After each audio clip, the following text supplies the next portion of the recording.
Okay, so welcome after a break.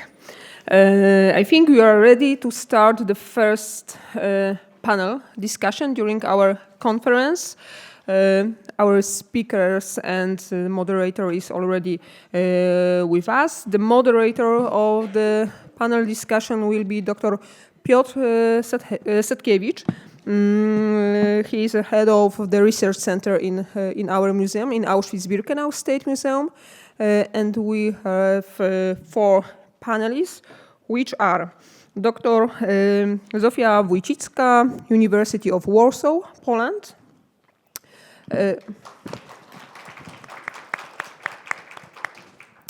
Dr. Lamkini Gamagi, University of Ruhuna, Sri Lanka. Welcome. Professor Josanne Vela, University of Malta. And Dr. Jeff Finn-Paul, Leiden University, Netherlands. Okay, so we are starting the discussion, please. Okay, I hope everything is all right. Good afternoon, ladies and gentlemen. We've got approximately 1 hour and 20 minutes or so for the discussion, for the panel. Let me begin with our discussion with some personal remarks. Many years ago, when I was a student at the Jagiellonian University in Krakow, there was a custom of celebrating the awarding the doctoral degrees. There were black robes, silver chains, and the choir that sang Gaudeam Mater Polonia. But the most important part of the ceremony was a solemn oath taken by the graduates, and they repeated. Vestradum studia imprigno labore culturos et provacturos. We will cultivate and advance the studies with diligent work. Non sordidi lucri causa, not for the sake of dirty gain. Net ad vanam captentam gloria, not to capture vain glory. Sed foc magnis veritas propagatur et lux eius clarius effulget. But so that the truth may be propagated and this light may shine more brightly. As you have heard, now the ceremony is much more simple and to save time and money. And perhaps soon the diplomas will be simply sent to graduates by email. It's a great pity because while some of those who swear the oath probably treated it as empty formula, for others it was nevertheless a thought-provoking. Who does not know that there are topics on which it's easier to earn money than on others? There is a way of writing that guarantees greater readership. And there are views that are viewed more or less favorably in those circles on which the career depends. So there are collisions between material or career interests and the good of science. And as I don't mean extreme, of course, scandalous cases, talented writers who systematically do shoddy work, or others who cynically sold their knowledge to the bad cause. And thinking here of everyday life situation, and many of us can find in ourselves the need to earn extra money or on a modest salary, the thought of sending a book to print, the possibility of a foreign scholarship, a faster and trouble-free professional degree, and the desire to satisfy our superiors, or on the contrary, to gain popularity on the wave of current modes. These and similar factors often influenced our decisions when it came to choosing the subject of scientific work, the selection of facts, or the way that they were interpreted. It is possible that at that time they influenced it to the determinant of the good of science. The dilemma would be relatively simple if it could be considered only in black and white colors. They are sinful historians and they are the righteous ones. However, the matter is not so easy for 2 main reasons. First and foremost, this ambiguity of concepts such as the good of science and historical truth comes into play here. There is a real danger that by making historical truths the primary criterion, we are in fact defending our own views and prejudices. Because fortunately, historian is also a human being. Furthermore, it has the same obligations to us other people, towards his neighbor, and the society in which he lives. These obligations may sometimes conflict with the good of science as we would like to understand it. The good of one's neighbor. It's easy to see that when a historian deals with people who are long dead, his judgments will not harm them in any way.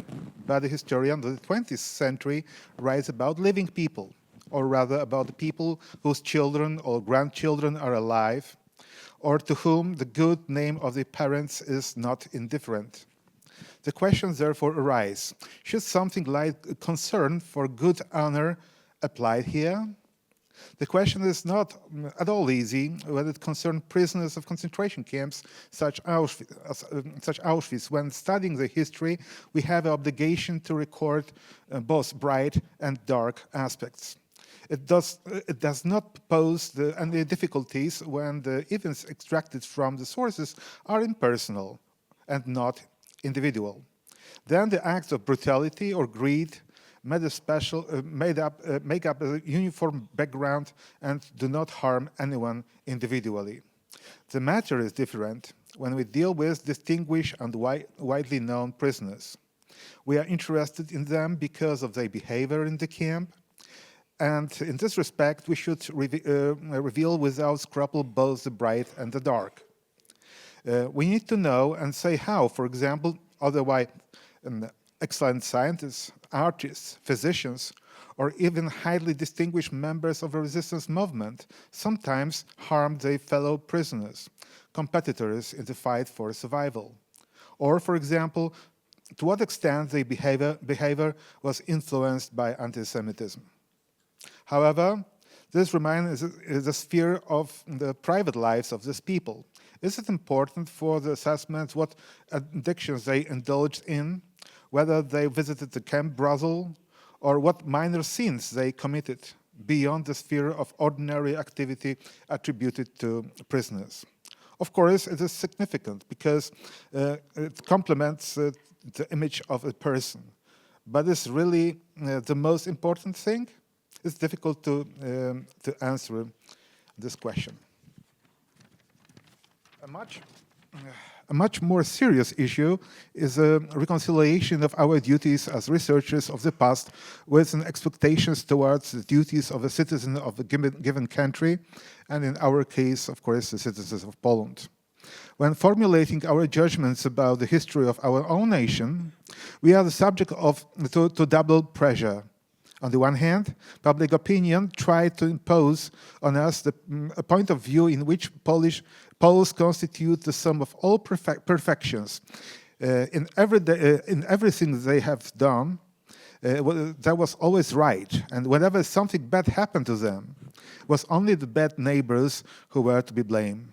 Moreover, every historian must reckon with his patron who finance the studies. The patron wishes that the scientific work created under his care has a specific resonance, that it serves the patron's glories or the current goals of his politics, or at least that it does not conflict with these goals.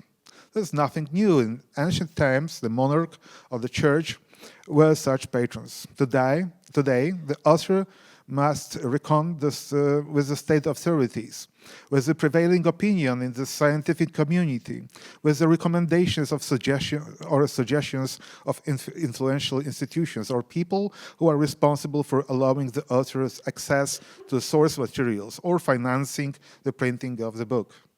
I do not know whether there's more chauvinism in our nation than elsewhere. Also, it would not be difficult to try to justify this kind of chauvinism. The memory of old and not so old wrongs suffered at the hands of our neighbors persists among us. There is an aversion to other nations that we, in turn, have wronged, and tormented by various frustrations and inferiority complexes. Hence, the xenophobia is all the more strongly aroused the more often we deal with a given nation. But the existence of Europe depends on peaceful coexistence, and even more so on mutual understanding. I do not delude myself that our scientific works can change much the existing and not the most fortunate moods of society. But we historians are capable of at least one thing, that our works do not fan these bad moods. The point is, therefore, to be able to show the reasons not only of our own, but also our former opponents, to bring ourselves to condemn not only the wrongs inflicted on us, but also those we have inflicted on others, and finally, not to strengthen the conviction of our alleged superiority over this or that nation. The conviction that irritates us so much when we are treated with such kind of arrogance abroad. Thus, not the duty defined in this way put us once again into conflict with professional consciousness as historians. Should we deliberately remain silent or distort historical facts because they could harm our present-day allies? And in this case, I do believe that veritas, the truth, serves friendship between nations better than mendacity. Some of my comments, I believe that would be a good point to begin the discussion and to share with our experience, particularly in the countries of our dear guests from perhaps, if you like, you can start with a discussion with some examples from your country about this kind of threats and dangers that you faced in your everyday work in Sri Lanka. Please, Professor. Okay. Yeah. Thank you very much. Actually, first of all, I would like to say thank you for this opportunity and also invitation. And also, I'm asking you, do you want to, if I am explaining bias conditions conduct in a Sri Lankan situation? Mm-hmm. Is it okay? Exactly. Yeah. I feel historical bias is a very complex situation. There are a very vast number of grassroots reasons to emerge historical bias for the historical narratives and historical accounts. I can explain in Sri Lankan conditions because most of times writers became biased according to their perspectives. Most of time they are having their own perspectives. In Sri Lanka, our main historical sources is Great Chronicle. It is a primary sources. It has given vast number of information regarding Sri Lankan ancient history, even though it has written Buddhist monk, actually a Buddhist reverend. So when he was writing history, he was highly biased to Buddhism. In Sri Lanka, there are a number of religions, Buddhism and Hinduism, and like that, there are a number of religions. But when he was writing history, he was highly biased to Buddhism. In Sri Lanka, there were a number of kings in our ancient periods. Hundreds of kings ruled Sri Lanka. But according to his writing, he has highly biased to Buddhist kings. Even Sri Lanka was ruled by several kings, non-Buddhist kings also. But he highly biased to Buddhist kings and he highly appreciated him. According to his account, he mentioned those kings went to heaven after their death. Therefore, it is as a result of that his writing, some of kings I think some activities of some of kings were highly marginalized in his account of details. It is one example that I can mention, remain in our main historical source. Great Chronicle is major historical sources in Sri Lanka. It has given vast number of information, even though the writer has a bias to Buddhist religion. It is one example that I can mention. Other thing I can explain about that, dominant group's perspective. It is other important thing is because we know in each and every societies and each and every countries, we can identify one of dominant group usually. In Sri Lanka also, I would like to explain about that based on Tamil community, particularly Tamil community, high caste Vellala community group was highly dominant because they are educated and they are high caste and they are majority group in the Tamil community because they can control, they had control power. So when Tamil historians write in history, most of time Tamil historians write in history, they are highly biased to that high caste Tamil community. Even though depressed caste group also doing lot of things, lot of important things in the society, but they were marginalized in the historical narratives. It is another important example that I can explain.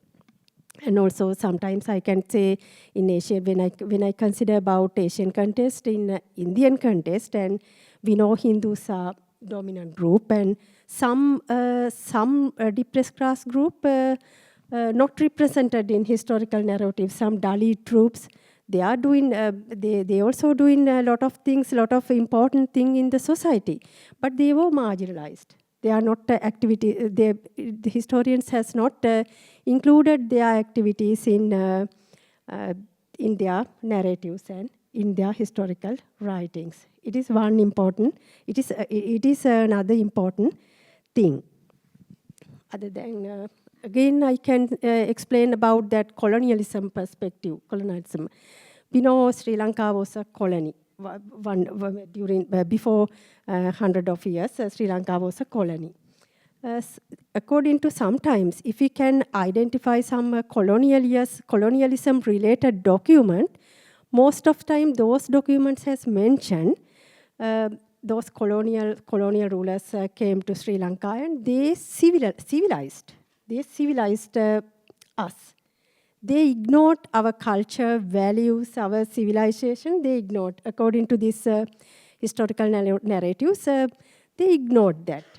They, according to their perspective, they are superior and they are civilized, and they are the person who civilized us.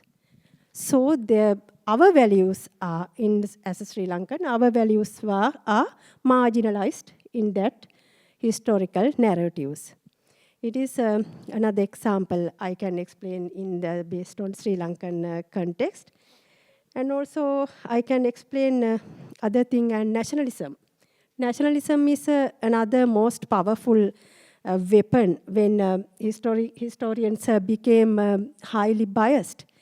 We know Sri Lanka had, I'm explaining about based on Sri Lankan context. Sri Lanka had independence movement in the colonial period. In that period, we influenced, our Sri Lankan people highly influenced Sinhala nationalism and independent, a lot of feelings. Therefore, when historians came forward and they have written a lot of accounts of details, encouraging and developing our nationalism perspective.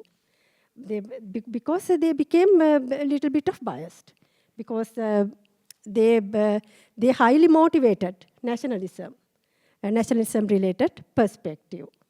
It is, we can explain about that in Indian context also. It is same examples we can find out in Indian nationalist movement also. Mahatma Gandhi's speeches like that. Most of time, those speeches also we can take as use as primary sources. So those explains those documents are highly biased because as a result of that they motivated nationalism related motivations. It is one thing, and also other thing I can explain about then contemporary political agendas. You know, I think Sri Lanka was engaged in civil war during nearly 30 years period.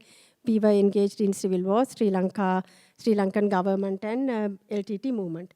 But in that scenario, most of time Tamil politicians and some Tamil historians explained their ideas based on expecting victory of LTT movement and Tamil community.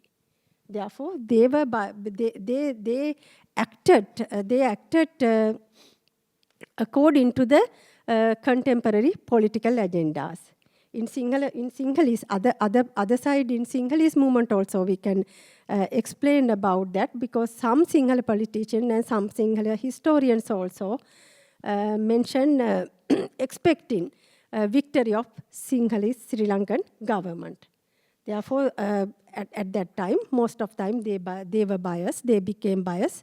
They failed to critically analyze about the real historical facts. Therefore, lot of time, most of people were and most of incidents were marginalized in Sri Lankan context.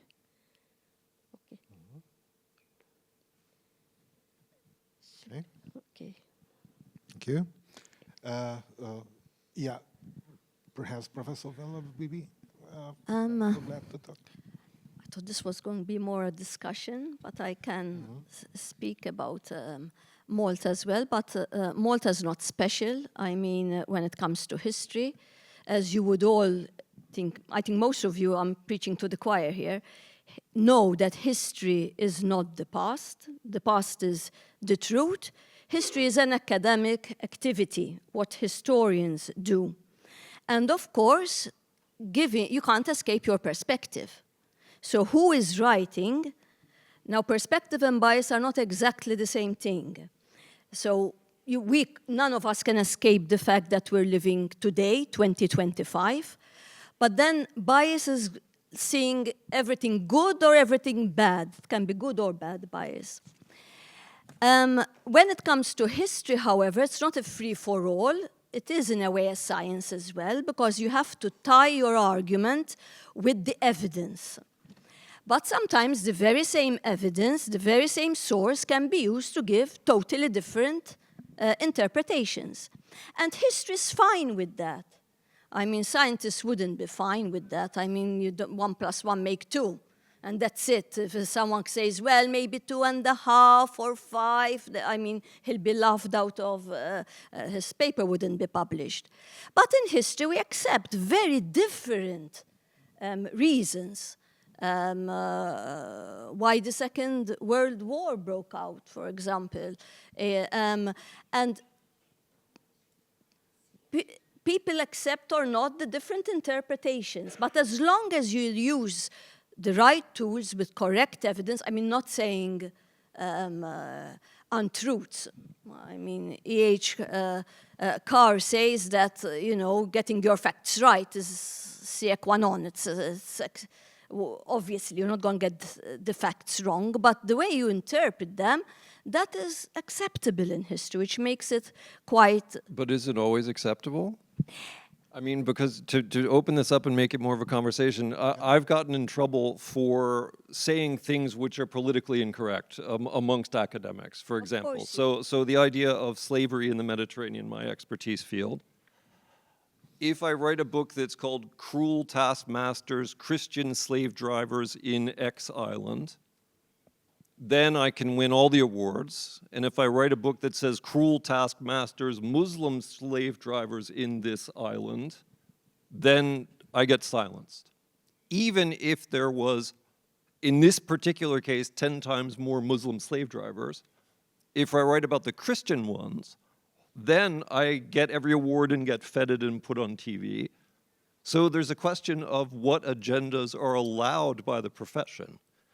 And even in the sciences, physicists complain that if you do a popular theory about particle physics, you get all the funding. And if you do an unpopular theory about particle physics, you won't get any funding. So it depends on the group bias within your field that often determines what's an acceptable agenda, even if both are factually true. Well, it depends. I don't know. I think when a historian comes up with something controversial, he's hit the jackpot. And people say, oh, I didn't see the causes of the Second World War that way. And he becomes quite famous. But in my field, you're not allowed to write about, let's say, Muslim slave owners, but you can write about Christian slave owners. You don't hit the jackpot if you write about something that's not But fashionable. what happens if you do?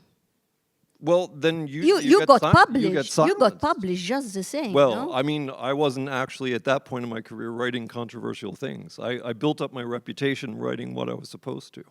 Okay. Oh, I've written controversial things, but yes, I wasn't invited to certain gatherings, but I still published, you know.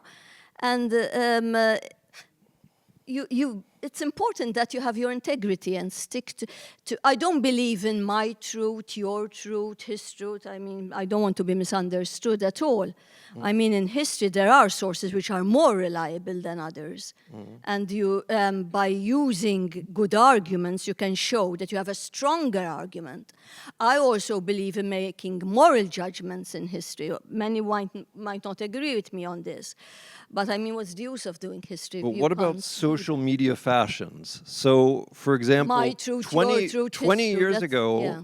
the consensus was that early Europeans in the New World did not commit genocide. They were bad, but they weren't out to commit genocide. But since social media came on now, the opinion is that they did in fact commit genocide. Where there's no new evidence, it's just arguably social media has turned scientific fashion towards a completely opposite interpretation of the same facts. But you have to distinguish between academic history and published history and social media history. I mean, which is But you very don't think different. historians who are in their 30s are affected by Twitter? Because I find all my younger But colleagues they have the wouldn't same be allowed opinions. to publish in academic journals if they don't bring forth evidence. That is very. I mean, you have a lot of confidence in the scientific method, which I'm not sure that I share as much as I used to. But do you want What do you to? think? Well, we were switching between memory and history, I guess. So first, I had one comment to what Mr. Sedkiewicz said at the beginning, because you seem to connect bias very much to political pressure, career, so something which is sort of a conscious decision of doing something to bend to something because of some profits. And I think, of course, this is a problem, an increasing problem in authoritarian or semi-authoritarian states, which sort of use history as a weapon to fight sort of inner and external foes.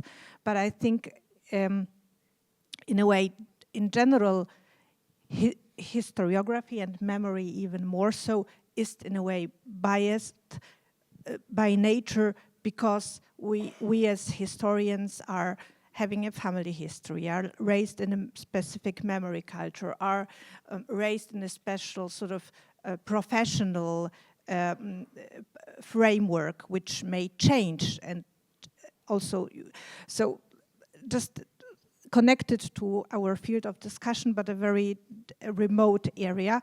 In the late 40s, beginning of 50s, there was a group of survivors of the Holocaust, historians, many of them amateur historians like Josef Wolf, Nahama Blumenthal, and so on, who collected oral history accounts, so witness accounts, and treated them as a sort of legitimate source for writing Holocaust history. But at that time, in sort of established historiography, witness accounts were not valued as sources as good as official documents, yes?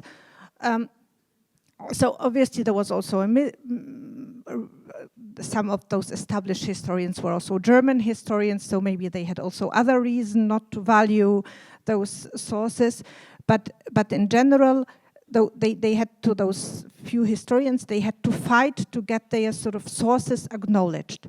And actually it happened only in the 60s and later in the 70s, 80s, where witness accounts became really a sort of legitimate source, and now are maybe even I don't know, but anyway, very central for historians, and not only, also in memory studies. So this means that for the, well, at least 10, 20 years, history of the Holocaust and the Second World War was mostly written from sort of perspective of the perpetrators. Yes, because this was the perspective of most of the official sources. And maybe it's also connected to career and so on, but it's just also a change in historical paradigms. That was the social history of the 50s, right? So bottom-up history. Yeah, Yeah. and also with the Eichmann trial and sort of that witness accounts became sort of more valid. Yes? But what about questioning our own biases? So I have master students coming in and they're always writing papers on green energy is good. And then they spend their entire master's degree proving the idea they already had when they came in. And what would really be shocking is if they actually came in and said, oh, maybe it's not as totally good in this way as I thought before.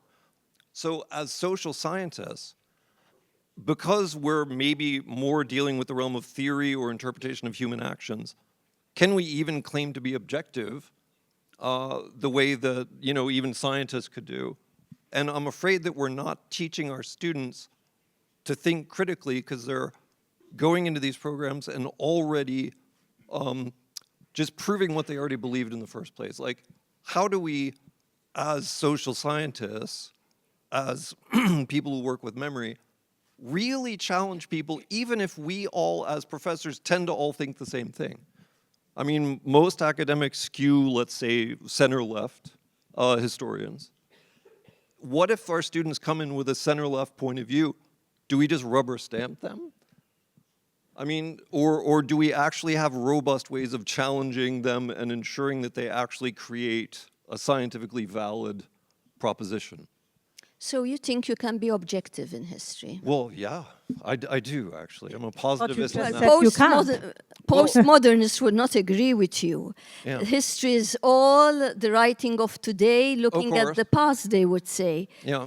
And I think one way of doing it is acknowledging that, you know? Sure. Some of my favorite writers tell you immediately who they are, so you know what you're dealing with. For example, Christopher Hill starts his book on the Civil War in England. And he says, I'm a Marxist historian. That's a school of working. So you know what you're gonna get. Somebody else might say, look, I'm a feminist, so you know that ideology was what's coming across, you know. Just be honest, I think. It doesn't mean he's not giving you a serious piece of work, but he's giving it from his perspective. But what if 90% of your colleagues think the same thing? Then how do you ensure that you're actually going to get the student to really be self-reflexive, to really be critical about it? When it comes to bias, because I'm a teacher trainer. I'm a historian, but I'm a teacher trainer. I'm a professor of pedagogy of history. And I used to see a lot of questions I'm coming to what you're saying, but I used to see a lot of questions in the exam. Do you think this is biased? And you know, actually 15-year-olds don't detect bias as much as we think they do. So, Master students do. so what I started to do, I create exercises which that my students go out and do with 15 and 16-year-olds. So you get the same sources, and you get the kids to imagine they're different people. So for example, in Malta we had the French period. It lasted 3 years. Malta was colonized by several different nations, and the French did so for about 3 years. And the Maltese rose against them. They asked the help of another colonial power, England. And anyway, since 1800, the story goes that the brave Maltese rose against the evil French, and thank God for the brave Maltese, and we overcame and so on. So what we do now in class is to say, look, this event happened, and the people who rose against the French are considered heroes in Malta. And so write what happened from the perspective of a Maltese historian, and we give them examples of, and to detect, look at the nouns, look at the adjectives they are using. That's how you detect the bias: the brave, the great, Okay. the noble. I was just in a class full of master's students, and this guy got up and said, well, look at all this bias in the media.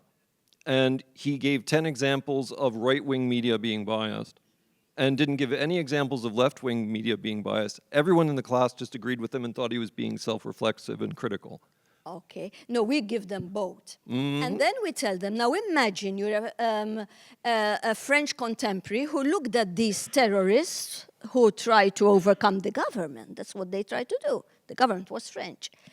Rewrite the exact event in that way, using nice adjectives, and kids. 15-year-olds, by the way, are even better than university students because they go all out. And then, you know, the cowards were shot and they were screaming, "Mommy, come home," you know. And that's how you teach bias, how to detect it. The exact same event with the exact sources, seen from two different points of view, changes how you look at it. But can most teachers do that? Oh, mine can, or they fail. I think I mean, that is how you teach history. I mean, imposing a narrative, for heaven's sake, no. I mean, because if you impose a narrative, whose point of view are you imposing? I want the teachers to be in a position to present sources, primary, which are biased too, secondary, which are biased too, and come up with an interpretation, a valid one, tied to the evidence, okay? And the kids in class, then we get them also to walk across a line. Well, I'm just telling you strategies which we do in history teaching. Who would you side with most? The French, the Maltese, now that you've gone through this process of seeing it, and you can change your position. History changes. There are no definite, ultimate, finished solutions. All you need is new evidence, and the picture starts to change. I think we should send our students to follow up different methodologies. First they have to use primary sources.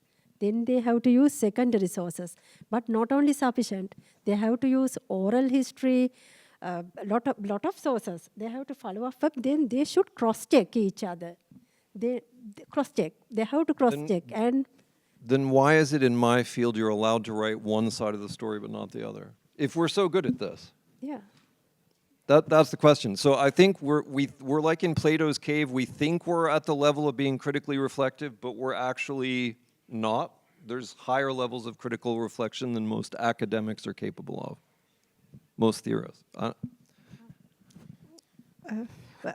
first, I want to say I think your idea is very similar to what actually is also very present in German didactics, and this is this idea of controversity and multi-perspectivity, which controversity is to introduce to students different historical interpretations to show that historians mostly agree on, not always, but mostly agree on facts, but on those facts you can build different interpretations, and actually the only way to validate them is to check them against each other and to see if what is more convincing or where something is missing.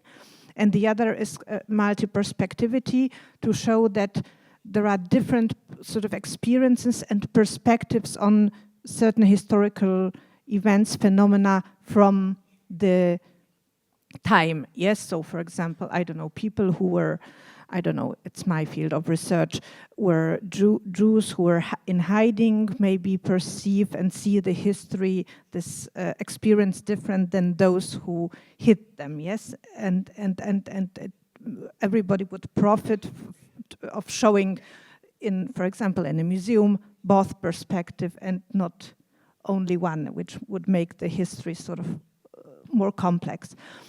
So I think this is very similar, and actually there is a book, a school book by the Polish-German Historical Commission, which is called Our Europe, Nasza Europa, and which tries to work with this concept of multi-perspectivity and controversiality. So I think this...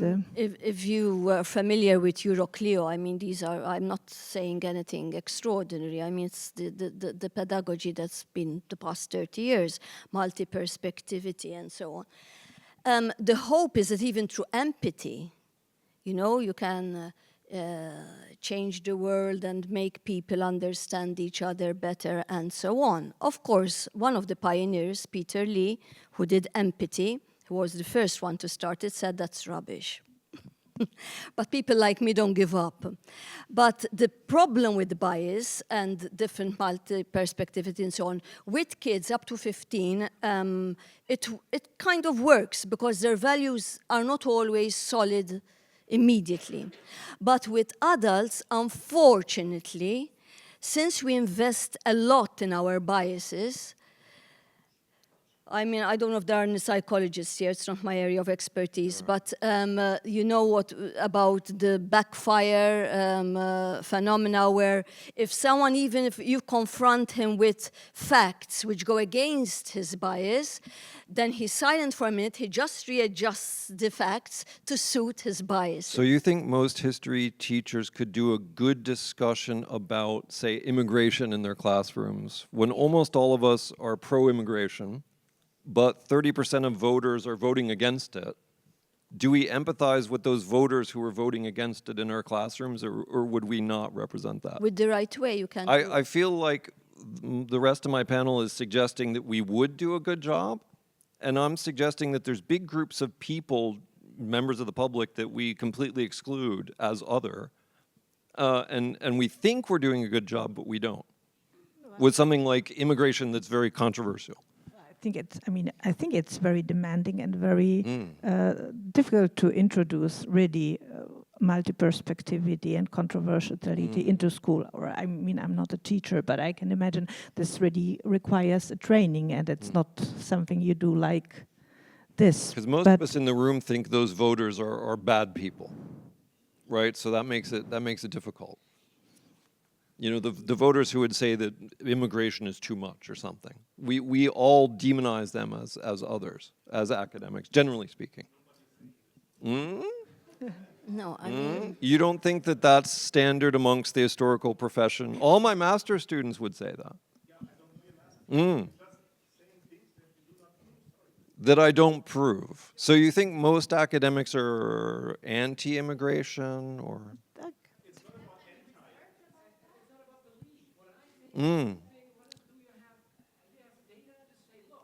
Excuse me, it would be better perhaps to speak to the microphone if somebody from our dear volunteers would help you with Sorry to interrupt you, but I just wanted to ask, because I think you're playing a lot with some categories such as good and bad, and when I teach history, I don't want people to, I don't teach if migration is good. Migration is a fact, and we teach the history of migration. So categories such as good and bad and excluding voters from education, that this is not what we are talking about. I mean, I do not change my topics if the society changes and tends to vote for any political party. This is not why, when I, okay, then I change how I present history.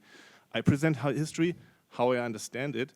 So I think the categories of good and bad and exclusion is a very yeah, it's very difficult to prove actually in this discussion. Well, what about in my home field of slavery? You can write about certain types of slavery, but not others. And I could give you a bibliography where there's 10 times more books writing about certain aspects than others, even if the others were numerically superior. So what would you say to that? Well, actually, it's not my field of research, but since you mentioned that you think that many people are already biased in approaching their new research, then I was just about to ask, when you did your latest book, did you change the title afterwards because you were surprised about your findings, or did you knew already that you want to write something that is called The Truth About Colonialism? That's a popular book. That's something different. But when I read about slavery, I went in and looked at how many slaves were there in this field and who were they, and I absolutely just published those facts as they actually were. And that's what I aim for. But some of my colleagues tell me, you're allowed to write about this kind of slaves, but not that kind. So they find both, and they write about the one, and they ignore the other. And I know that's what they're doing. And they get grants that way. That's what I'm writing about. May I ask a question to the panel? Or because I'm a little confused, I have to admit. We are mixing categories here in critical thinking, in being objective, in doing rights and wrongs, and I try to connect a few things that came to my head when I heard, especially Sophia Wojcicka, and she mentioned Joseph Wolf. I'm from Germany. I'm from the House of the Wannsee Conference, and I think that is maybe part of a necessary background. And he did not only publish survivors' testimonies, he published perpetrator documents, and he was not listened to. So we have a survivor here who was an outcast because you called him an amateur historian. I would be, I was just, well, he was not a trained, and he was not one of these German objective writing national history historians. Yes, absolutely right, like the ones at the Institute for Contemporary History, who were, as you claimed to be, also objective. No, he cannot be objective. And then it came to my mind an exchange of letters between Martin Broszat from the Institute for Contemporary History and Saul Friedlander. And Broszat accused Friedlander, he cannot write history, he cannot be objective because he's Jewish. That's the background. Just briefly before he passed away, it turned out that Broszat was a member of the Nazi Party. So this image of writing objective history is, I find that, I mean, this is coming from the 19th century German historians writing history as it actually was. I find that old-fashioned. Sure. And I think if we do not reflect on who's writing what with sources, and then look at also our peers and all that, but that has nothing to do with critical thinking from our students. Sure. Well, I mean, So, at some point I would argue that there was what actually happened in the past. Like there was scientific. But that has nothing to do with writing history. Sure, but it's something. I claim mean, that. I would say your view is more postmodern, and I'm a little more Enlightenment. I don't know.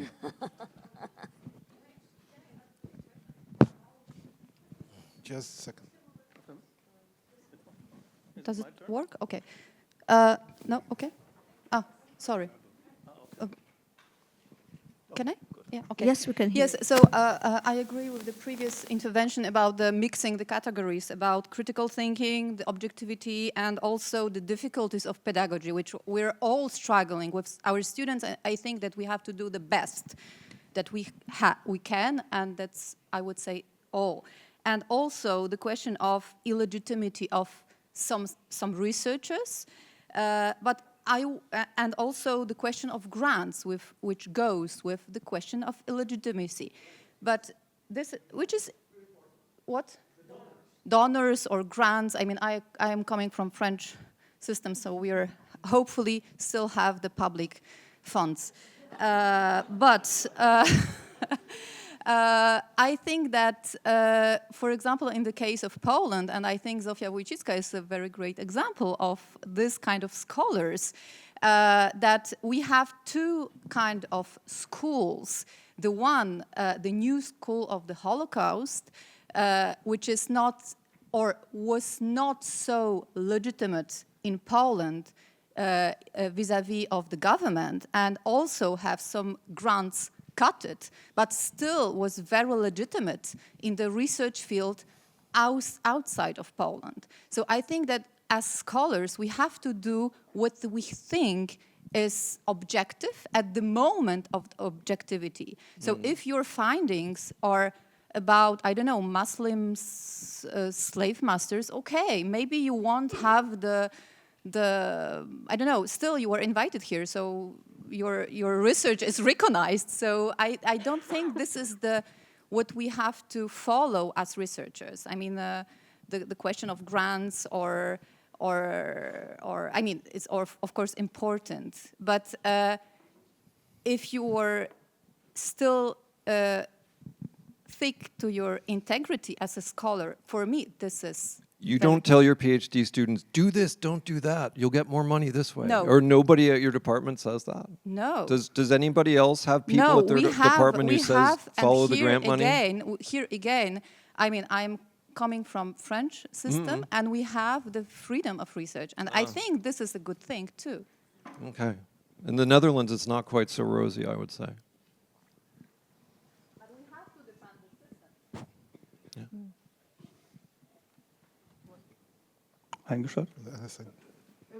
So, well, actually, can Yes, you hear sir. me? Okay, and it's my turn? Yes, Okay, yes. Thank you. Well, actually, it follows up on what you said before me. I mean, it sounded to me like so you encounter maybe not liking and then in your department and in your field, and you might not be as successful and acknowledged by the mainstream as you seem to wish. But the critical question for me would be, can you do good work according to your own standards? Because my experience is you always have to find, unless you want to belong to the mainstream and be famous, you always have to find a niche in the system. And for me, the critical question is the system providing still niches? And then good science has always been done, from my perspective, in resistance to the mainstream. So therefore, I make a distinction between successful science and good science. And so the question really is, I mean, is your work environment so repressive that you cannot, in resistance to the system, still do good research and be an example to not the majority of students, but, you know, some students, some hopeful students. You never will win them all anyway. So I'm struck by your pessimism, because my experience is that's the normal state of affairs if you are an independent mind and you do not want to bend to the mainstream. So yeah, and this doesn't have to be about me at all. I mean, just systemically, it's a question of can people who are resisting the mainstream actually find, some kind of success in their fields? I mean, I don't know. That's a controversial thing. I don't want to pronounce on that one way or the other. I'm just bringing it up as a possibility. I think most of us as academics just think we're always doing critical thinking, and we don't even realize when we fall into groupthink. That's what I'm trying to bring out. There's people back there. Can hear me? Okay, now you can. I wanted to bring a bit the discussion back to the milieu of memory, which is the initial topic here again, because we have shifted a lot into historical research, which creates a basis for that. But then memory is one step further, so how we remember. And maybe coming back to this milieu, could we also speak about contested memory or such phenomena in memory where different narratives sometimes appear and how they function? How is memory verified? How does it work? Maybe we will look at it from that way, how memory can be biased, and is there a way to change it, or how do we impact it as society? So maybe you could start and then we follow through different country perspectives. Yeah, Dr. Wójcicka, please. Memory is a primary source, no? It's the raw material, and like with all primary sources, it has its bias, it has its fake memory. With any source, it's like any source. I mean, you could have a document. You have problems with primary sources too. You know, what you read, then of course that's the job of the historian to analyze the source and interpret the memory that way. I mean, it is a problem, but I don't see it as a problem because it's there, it's what we do.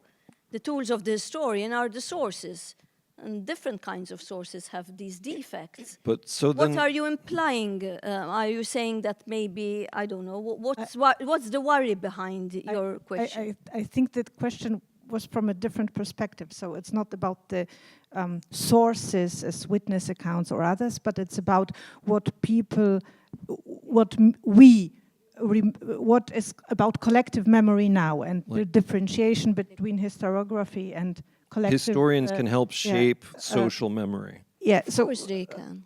First, just wanted to say, I think on Wolf and this idea that obviously historiography or historians are also biased, or they come from different perspectives. This is actually what I wanted to stress. But still, I think there is a sort of tension in that sense that I would still make a distinction between, even if I agree that history and historiography is also biased, and you're right, from different perspectives, but that there is a sort of difference between memory and history or historiography, in that sense that obviously, again, to good historians, there is sort of a validation process, there is some methodological discipline and so on. And of course you have some power issues and funding and so on, but still there is a sort of process of validation, which is much looser in how sort of history or functions in the public. And just to say that I think in general memory is biased, individual memory is biased because we remember certain things and we forget or suppress others, but also because even individual memory is creative. So each time we recall something, we recall it in a different way according to our newest knowledge. Perhaps we didn't see the perpetrator's face before, but now we know this was the perpetrator, and so we can remember his face, yes? So it's recreative, and this is even more so with collective memory, that it changes according to current political, cultural situations, and so on. But then historians are created by that collective memory. So I want yes to bring up and the no. example of Native Americans. So before the hippie movement, Native Americans were seen in the American consciousness as warriors. After the hippie movement, they were painted as environmentalists. And over 20 years, the picture of who Native Americans were changed pretty dramatically. And I would argue it's because historians coming of age in the 70s were thinking in terms of flower power, et cetera, and then they wrote Native Americans as environmentalists. And so we forget we're shaped by that. Exactly. That's what I meant by history is everything from the past, from the present. History is the present writing about the past. Still, I think so there you is can't a escape the perspective. Of course, historians are shaped by cultural memory, and they are also actors shaping cultural memory. But I think still there is a differentiation between what happens on the social level with social memory and the role good historian can take in this process. I think bias become extremely, we said historiography and memory is biased, but bias become extremely dangerous if they are sort of used or misused by, well, politicians, or when they are weaponized. Yes, entrepreneurs, like our first speaker was saying. Yeah, but weaponized to sort of for political goals, to fight others. And in Poland, in Russia, in other countries, we have many such examples. We can say that the whole process which led to the Russian attack on Ukraine. It started with a campaign of historical politics, which was to portray Ukrainians as sort of fascists, because some of them were in the Ukrainian insurgent army, and so they were fascists then, and they are fascists now, and Russia has to fight the fascists. Yes, so this was a conscious process to legitimate afterwards the aggression. Of Russia and China really you care about have, history. but you have similar things happening in Poland when our incoming president says that Poland should not support Ukraine financially, militarily, politically, unless Ukrainians would officially say sorry for the Volhynian massacre. So when the insurgent army during the Second World War murdered Poles, and making this sort of to an argument not to support Ukraine, and forgetting that there is a whole discussion beneath that this conflict had a prehistory of very difficult Ukrainian-Polish relations in the interwar period and before, and that there is no sort of zero sum, like that there has to be a discussion. There is no just saying sorry on one side, yes? So I think in this moment, the role of historians, even if they are also in a way biased and whatever, but still they have more, I don't know, framework to disarm those conflicts by sort of exposing those simplifications and exposing those bias and showing that history is more complicated than that. And I think even if we are biased too, still we have maybe more tools to do this. Some of us. I mean, the president is also a historian, I was said, but... That's why in schools it's important to teach students how to detect bias. Because it's not, people don't, what you've just said, it's not that straightforward sometimes, you know, they don't realize something is biased. Also, not in what you mentioned, but it's just because someone is biased, it doesn't mean there isn't truth in what he's saying. Maybe it's not the word to use. You know, he might be correct and he's biased. So you need to detect bias, but can see bias from different angles, that it can be also perspective, you know, and why is he saying that? What's the agenda? Okay, I don't know. I would like to go back to again, my student years. And I hope that we are not hopeless in the confrontation with the political clashes and the opinions that might be found in the internet. There is still perhaps a certain base for the discussion. There's a certain amount of primary sources that should constitute such a base for political and the image of the past. That was indeed a certain professor at my university who said that when we asked him about why he decided to deal with the ancient history of the ancient Rome and Greece. So his answer was yes, that because this is true history. And after the Treaty of Verdun, as far as I remember, 843 or so. So this is not after that date. There is not a history, just a propaganda, because it was a moment when the national countries appeared in Europe for the first time, the France, Germany, and Italy or so. However, I think we can make a catalog of such historical facts that are necessary if somebody wish to talk about history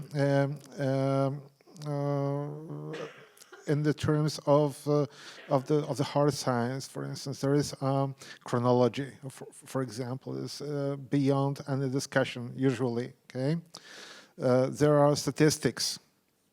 I love statistics, I must say, because Tricky. yeah, because we can say some, well, also again about some common things like if we talk about the position of the prisoners of a certain category, certain nationality in a concentration camp, so we can simply count how many of them perished.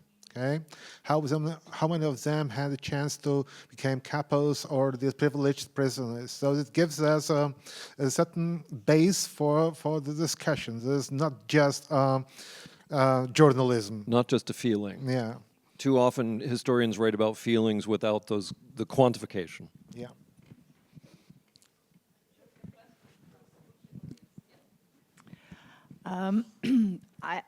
I still find the discussion revolving very much about the research part, a little bit about the educational part, and not so much about systematically about the memory part. And I would like to bring to the table a concept from the previous session, and that is power, power relations. And I think you touched upon this when bringing also history politics into the discussion. So I would like to challenge you to relate a little bit to different levels of memory culture. We were talking about, of course, individual memory is biased and subjective and so on. But for example, the question of dominant hegemonial narratives versus minority and marginalized narratives, and how, for example, the question of Muslim slavery, of course, as a research topic, it might be very interesting. Myself, coming from Norway, which has a chronicle self-image of always being on the good side, it took enormously long to bring into historical consciousness that Norway was a part of transatlantic slavery trade. So the question, of course, is not only what is a legitimate historical topic, but also why is it important to bring certain questions to the table as a part of the public negotiation of like who we are as society, what kind of values, how to come to terms with difficult parts of the past, and so on. So it would be very nice. I think the Mrs. Gamaj, the Sri Lankan example, showed a little bit of these different ways how historical research always is entangled with the question of dominant and marginalized narratives. So it would be great to have it angled a little bit about this question, memory culture and the different ways to negotiate also contested memories and power struggles. Well, I mean, I support fully and think it was essential to science that we decolonize the mono-European narrative of voices in history. So I completely agree with that. I just think that sometimes my colleagues can go too far in one direction, right? So instead of looking at all the voices, they focus on one that wasn't done in the last generation. That's where I would come from, but I know there's a lot of other perspective.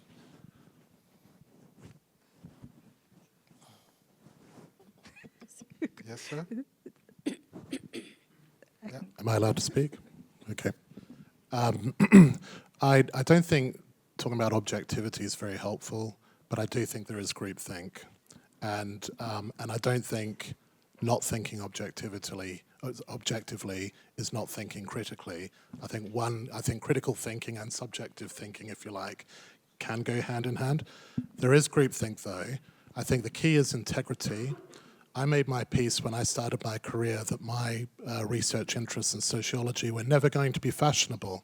So I've never won any prizes, I've never done any keynotes, anything like that. But I've prospered. And I think I would lack integrity if I told my students who want to study unfashionable topics that they can't make it either, because I'm an example of someone who's made it. But in terms of education and memory, to come back to some of these other questions, a lot of people get their history, their understanding of history, from sources which are not the classroom, not the historical monograph, not professional history, right? Not even popular history. They'll get their historical reference points from popular culture, from wider media, from social media, etc. And to me, the real interesting thing, if we're going to talk about bias, because I think a lot of the stuff that's being talked about as far as bias goes in professional history is, a little bit shaky, right? Because I think a lot of it is about, because we all have biases, yeah, of course, but it's whether you're thinking critically, that's the point, and whether you're approaching a topic with integrity, right? But for me, the key is if you want to talk about bias, is social media. I mentioned this in the last topic, and particularly the introduction of AI. I'm sure you've got ideas about that. The algorithms reinforcing pre-existing biases, but also getting history wrong again and again and again. Citing sources. We've got students now who are submitting essays in sociology where they'll cite sources that don't exist. Now, these are the good cases because we can prove they've used ChatGPT, but a lot of this is really quite terrifying, actually, if we really want to talk about bias. And we know that there are bots out there and there are trolls out there that are seeking to reinforce certain perspectives over and over again. That, to me, is where the real threat of groupthink lies. Well, I mean, I would say we also have to be surprised in ways that we don't want to be. So in my study of North America, I found there's many sources saying that there were 7 million people living on the island of Hispaniola in 1491, so a small little forested island. But actual demographers say there were 250,000, and now genetic studies say maybe there was 100,000. But that number, 7 million, is everywhere all over the internet because everyone loves it because it supports their point of view. So yeah, that's everywhere, and I mean, the only way to fight it is by stating, the real facts or things as close as to the real facts as we can. Okay, I don't know. Maybe I can come back to what you said. Maybe I can just say something from the Polish perspective. So I think in Poland was like this that. Of course, or I don't know, of course, but in times of social realism, there was little space for minority voices in historiography and also in memory. And I think in the 90s, we had a sort of, and then after the publication of The Neighbors by Jan Tomasz Gross in 2000, but even before, we had a sort of eruption of different. It was both historiography, but it was also literature and film and commemoration and so on, of sort of recovering perspectives and experiences of different minority groups. So, for example, of Ukrainians being expelled from Poland or deported to other parts of Poland in the 40s, of German expellees, of then, of course, the Jewish memory of the Holocaust. And I think this is still happening. So both in terms of memory, broader in the field of culture, literature, film, and so on, and in historiography, and there is sort of much more space for it. But at the same time, we had a sort of growing semi-authoritarian, I would say, semi-authoritarian regime, a very 8 years of rule of a very nationalist right-wing party, which I guess on a institutional level tried to curb those minority voices by funding or not funding, by if it could not kind of curb certain institutions, close them down by funding or establishing new sort of alternative institutions which would write sort of their history, by by, we have an example here, but by not giving professorships to certain people or by supporting certain films and not supporting others. So, I think in a way, still there is I think still there are multiple voices, and I think in a way Polish society proved to be, I don't know, till now, quite resistant against it. But I think there was a sort of pushback to sort of close down the minority voices and to kind of get back to this our national narrative in which there is no sort of place for those minorities and their experiences. Do you want to speak to the Sri Lankan version of the same thing? Yeah, minority perspective, dominant perspective. I think historians are the academicians are the main responsible figures who should identify research gap. Then, because they are the keen person, no, they have to identify. First, they have to identify research gap, particularly in minority community. In Sri Lanka, also, as I mentioned earlier, some depressed caste group and some religion, it has misrepresented. So historians have a big responsibility. They have to identify those gaps, those misrepresent and about their marginalized community, and they have conducted research, should conduct research.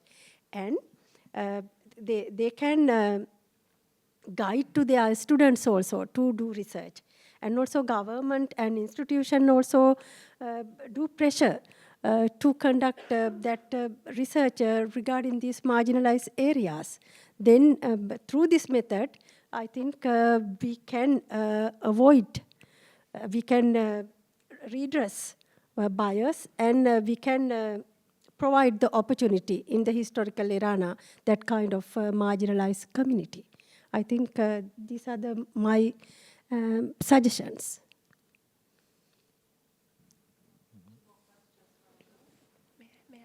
Yeah, first and foremost, I'd like to very much thank the organizers for an attempt to bring in Global South perspectives into the equation. I think it's really done very rarely in similar conversations. It's very interesting. So I'd like to bring back the conversation to power and memory. And one interesting concept that I keep thinking about is mnemonic decolonization, right? So Dr. Gamarsh talked about colonial perspective, which clearly is biased, right? And then attempts at decolonization of that colonial perspective. So I'm very curious in this process of this mnemonic decolonization, establishing your own new memory separate from the previous hegemonic regime, right? Is it really possible to avoid biases? Which biases are acceptable, which are not?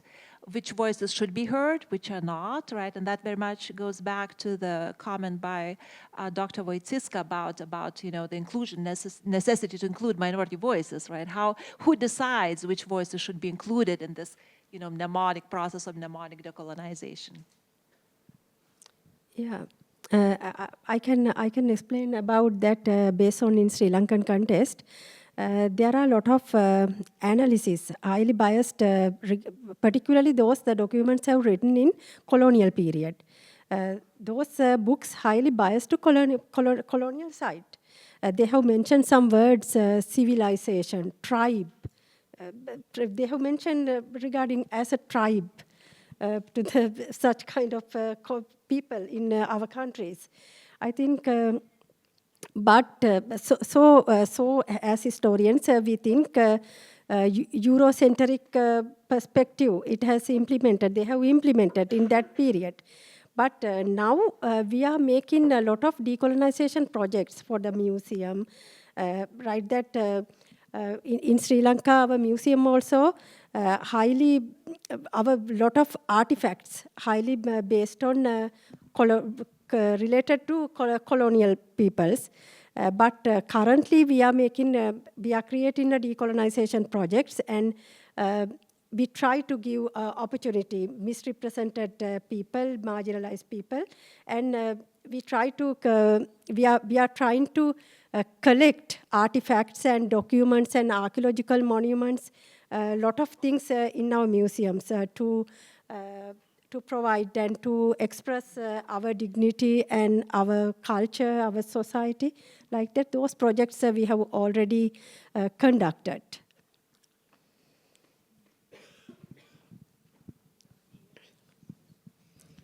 Okay. One more question.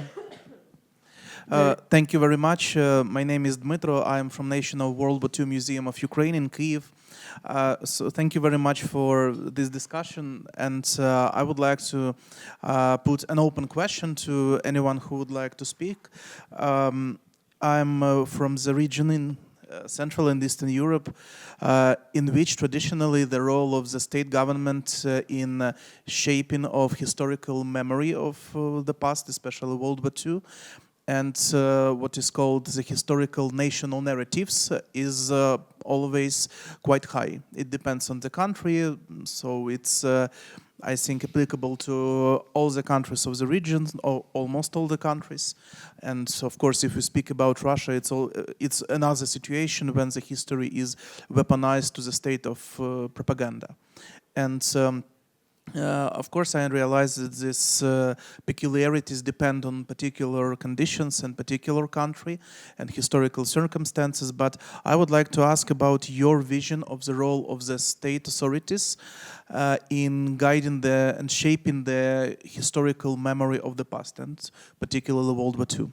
They will all try to meddle, whoever they are. I mean, democratic countries, dictators, I mean, they all want to know what's in the history curriculum.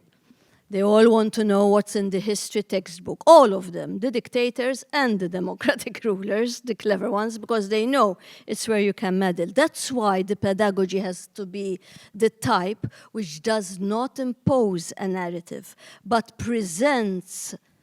I think in a democracy, all kinds of books should be allowed, all kinds of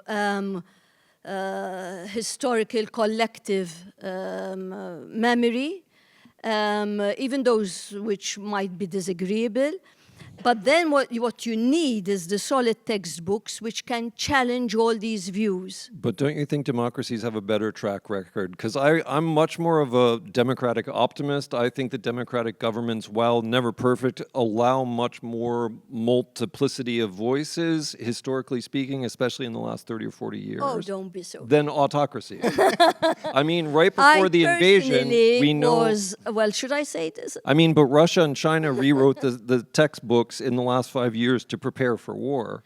That's not going on in democratic countries as much. I was doing my master's, now I'm going to reveal how old I am, but a long time ago in London. My tutor was Elric Dickinson, and he was involved in the national curriculum. And while I was having a session with him, he said, oh, I have an important phone call. There were no mobiles at that time. And he spent like half an hour. Yes, we're doing this. No, we're not doing it. When he cut off, he told me, you know who that was? Margaret Thatcher.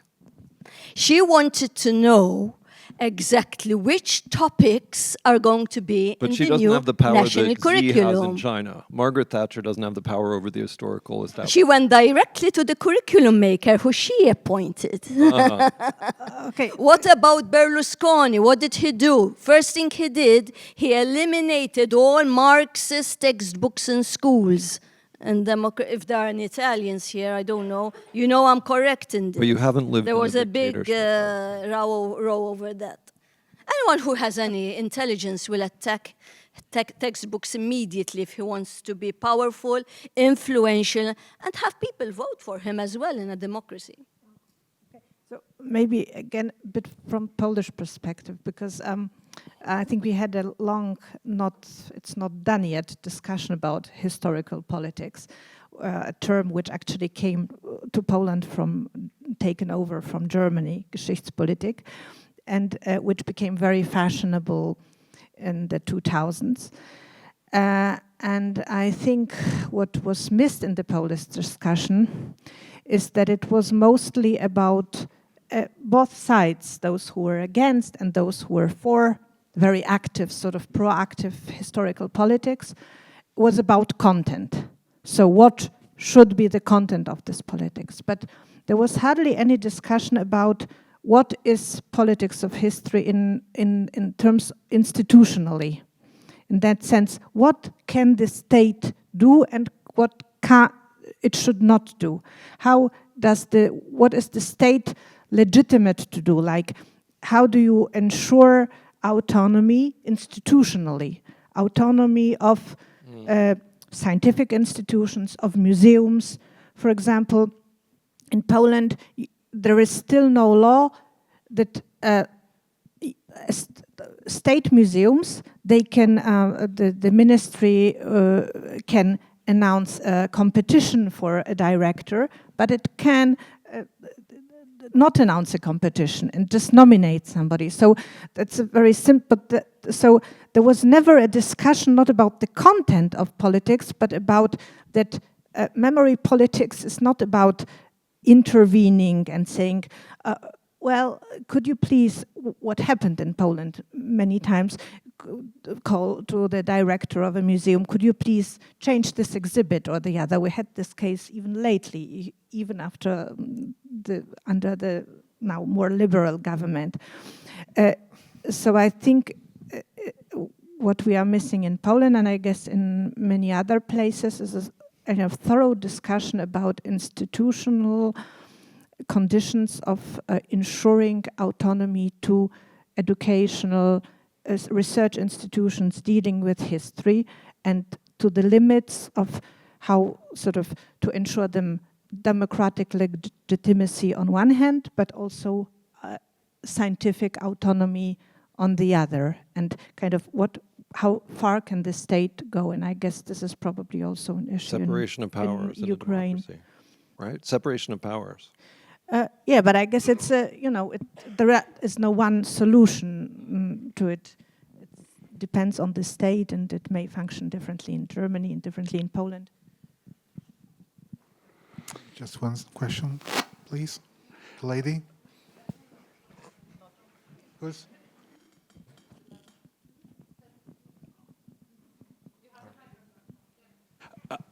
I have a different perspective, and I really thank everyone here today.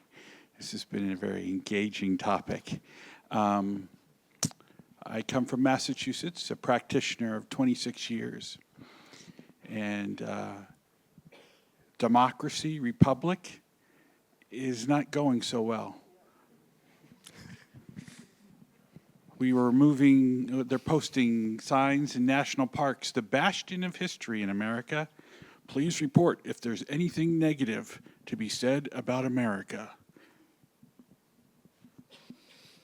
That's happening right now. I teach in a classroom on the border of New Hampshire and Massachusetts. I am in Massachusetts. I have a significant Hispanic population, and I have a significant white population. I walk a fine line, regardless of how I feel, and I have to teach both sides of the road. And I've always told my students, don't pick an argument in the middle of the road, because you're going to get hit by a truck. I've seen teachers being hit by trucks and be suspended from their jobs and lose their jobs. I've represented those teachers when I used to be involved in the unions. I've seen textbooks in the United States and Texas, who has one committee that picks the entire textbook for the entire 47 million people. Then in Massachusetts, my town picks their own textbook. And there are 97 U.S. history textbooks when there's only one biology book, because there's 97 different perspectives. It's the biology book. It's the passages of time. It's the chronicles of U.S. history. It's the patriotic republic. It's interpretation for wherever the people live. In the United States, every community determines their educational path. Now in Texas, that's one state. If you live in Austin, I don't care how liberal or how enlightened you may be, you're not going to talk about the Native Americans. When they gave the AP exam, the students who wrote about the Native Americans as an example of American history, and in that particular example, they were marked wrong and had to be regraded afterwards because they realized those people who graded them, those teachers, were biased by their own prejudices. Money's going bye-byes right now. Schools are going to get hit hard. They lost $265 billion last year alone. So, what my question or my comment to all of us is, continue to do what we do. Work hard, fight back, do history. Because they're going to use it however they choose. They are going to twist memory. And what happened in this very place that we're on, they're going to use it, they're going to deny it however you want. But we have a responsibility to present, to question each other, to make sure we do the best history we can. And allow the politicians and everybody else to decide what they're going to do with it. The only responsibility we have is to the history. And the question I have for our panel ultimately is, how is the 21st century able to prepare us to do that? I'm scared, as some of you have mentioned, with ChatGPT and Twitter and our graduate students. I've begun my doctorate. I am worried about where this is going to go. And I know the German historians in the room. I know the Polish historians in the room. I know the Rigger and Volta in Sri Lanka, in the Netherlands. I'm very worried what's happening in the United States because there are no tenured track positions anymore because they don't want to pay for those positions. So they're all adjuncts. So they got to go where the money is, which is a vital point that you bring up. So it's popcorn history. America, how are we going to be prepared for that? Very sad. Yeah, I'm Leave it afraid as a rhetorical question. Yeah. Because it's coffee break. Yeah. I'm afraid our time is off, so I'd like to thank you very much, our panelists.